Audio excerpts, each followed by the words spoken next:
Your Chicago Bears are now 5-1. There's a lot to talk about in this game, so let's get into it. I don't know what's going on with Matt Nagy's play calling.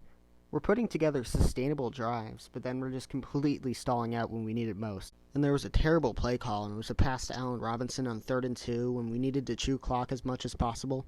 That could have lost us the game. Nick Foles had a few boneheaded plays, just like, what are you doing, man?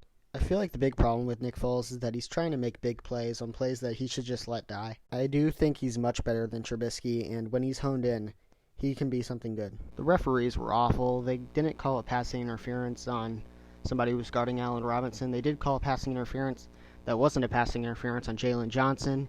They called a penalty on a legal hit that Kyle Fuller had.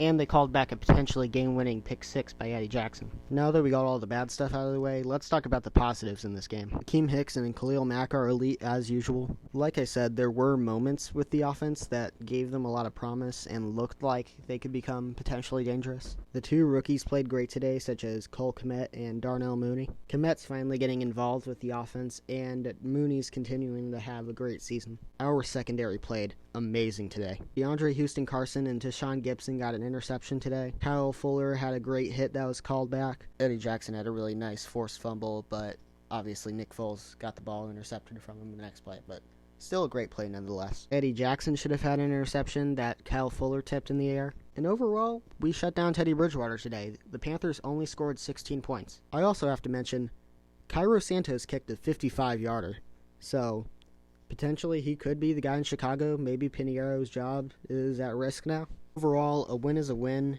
It's not a super convincing win, but the Panthers do seem to be a good team. And the Bears will be tested the next 3 weeks against their hardest opponents so far. They'll be playing 3 very good teams, the Rams, Saints, and Titans, all in a row. So yeah, 5-1 feels good, and now it's time for Los Angeles. It's a little while after I recorded this, but the Packers lost to the Bucks. So that means the Bears are now leading the NFC North. Like I said last video, the Bucks are a good football team, and the Bears did beat them. So yeah, guys, 5-1 still feels good. NFC North leaders.